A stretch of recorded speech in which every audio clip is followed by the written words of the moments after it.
Yekureka mitemera kuri Ngabo Medar cyangwa se Medi n'umuhanzi nyarwanda ubarizwa muri Leta Zunze za Amerika.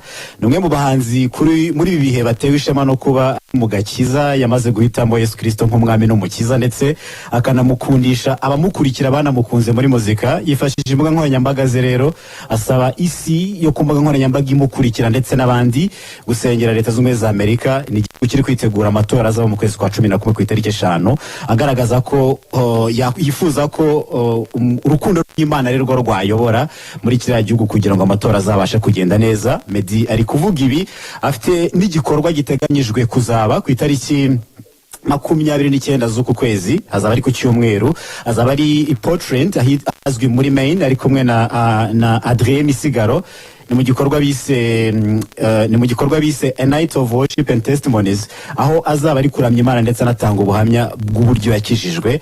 Yiteguye ko bizafasha benshi. Hanyuma kandi reka twigire muri sinema. Uwitwa Bahavu Jeannette yarazwi cyane muri sinema nyarwanda, kuri ubu ari marateganya guha impamyabushobozi abanyeshuri 196 bahuguriwe muri Bafite Entertainment. Ni sosiyete ishinzwe guhugura abanyeshuri mu bijyanye na sinema, nyuma yuko yabonaga nawe hari umusanza akwiye gutanga muri sinema nyarwanda nk'umukinnyi, cyane ko yaratangiye gukina filimi ze bwite atari gukina mu z'abandi, akajya abura abakinnyi. Kuri ubu rero aritegura n'ubundi kuzatanga izi mpamyabushobozi kuri abanyeshuri tariki ya 27 Nzeri, akazahita anabihuza no kumurikira abazitabira uwo muhango, kumurika filime nshya yitwa Bad Choice izajya hanze icyo gihe. Hanyuma kandi nkiri muri sinema maze kubona umukinnyi umaze imyaka 4 akina muri filime ya Papa Sava. Ni filime y'uruhererekane yitwa Dusenge Klenia cyangwa se Madederi. Ashimiye abantu babanye nawe mu rugendo rw'imyaka 4 amaze muri iyi filime, by'umwihariko ashimiye Papa Sava nka boss we, ko muri iyo myaka 4 yabashije kumubonamo ubushobozi ndetse agatuma anagaragaza impano ye.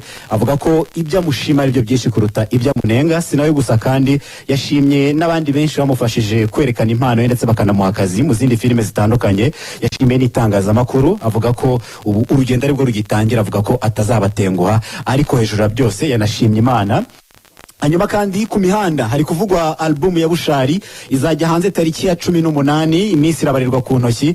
Ni album yise Full Moon. Yongeye gushyira hanze ubutumwa agaragaza ko bitari byoroshye kuba umubyeyi w'abahungu babiri ndetse akaba umubyeyi mwiza w'intangarugero nk'uko abivuga. Ikindi kandi akanaba umuhanzi mwiza w'intangarugero. Avuga ko ibyo byose yabigezeho kubera urukundo akunda umuziki. Avuga ko abamuzi neza babizi ko urukundo akunda umuziki ariko rutuma abari imbere, haba kuba umubyeyi mwiza ndetse no kuba umuhanzi mwiza. Iyo album rero izajya hanze ku itariki ya 18, yanatangiye kuyivunguriraho abantu kuko Angano imaze kujya hanze nk'indirimbo yitwa Sinzatinda, yagiye hanze ku wa 5 w'icyumweru gishize.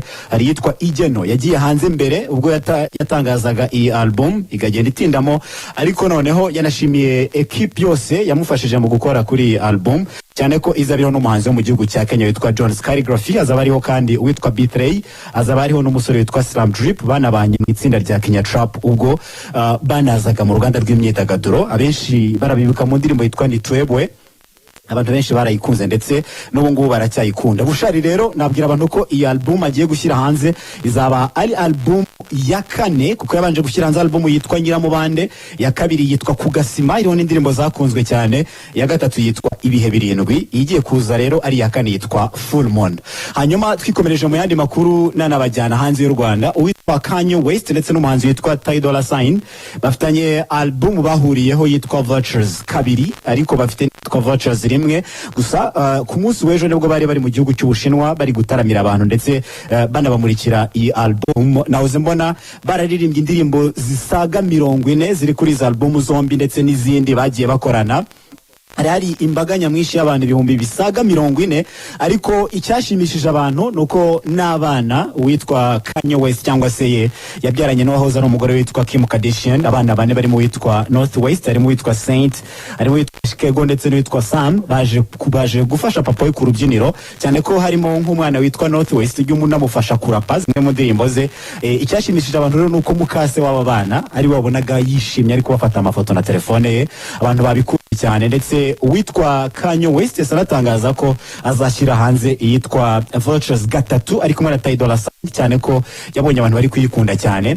ariko kandi sinabura kuvuga ko uwitwa Nicki Minaj nyiri ku by'ama album ndetse no gutangaza andi ma album, witwa Nicki Minaj nawe afite album z'uruhererekane, hari yitwa Pink Friday rimwe, Pink Friday kabiri niyo yari hanze, yanakoze ibitaramo byo kuyimurika, abantu barayikunda, yamaze kubona urukundo rero abantu bayigaragarije, anabateguriza kuzashyira hanze yitwa Pink Friday gatatu, yitegura kuyisohora. Natwe tubasezera cyane kandi tubashimira ko twabanye aya makuru, muramukeneza.